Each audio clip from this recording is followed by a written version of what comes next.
Bilo je ovih dana na RTS-u razni zabava, to umeju da rade, hleba i igara, samo da narod ne ukapira u kakvoj lažljivoj okupaciji živi, a u tim širenjima laži učestvuju svi mediji od kojih RTS prvenstvuje.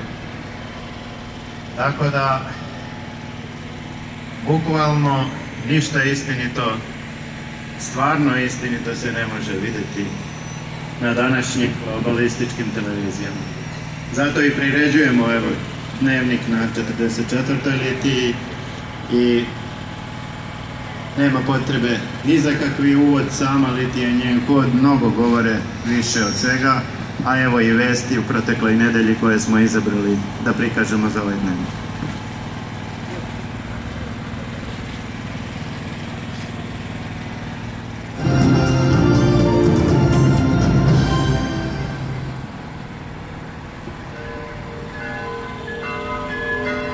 Draga braćo i sestre, Hristos se rodi.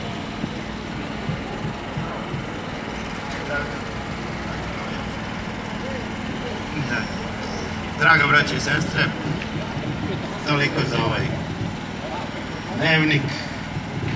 Polako ćemo sada da se spustimo do Vlade, pa nastavljamo i ovo nanovo, ali po starom pravoslavlju, pa dokle Gospod ne presudi.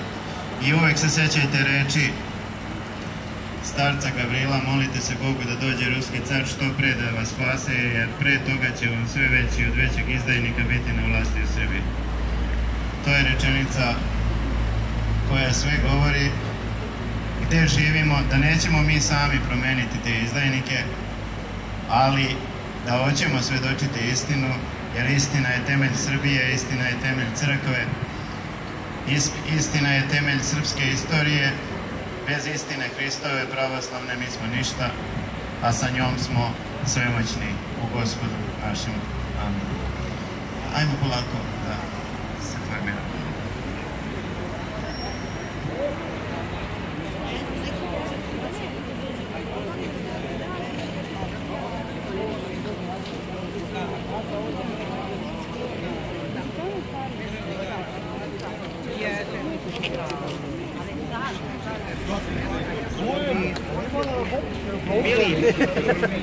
Samo kapu. Dođi domu, ja te i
Господь возлюбил.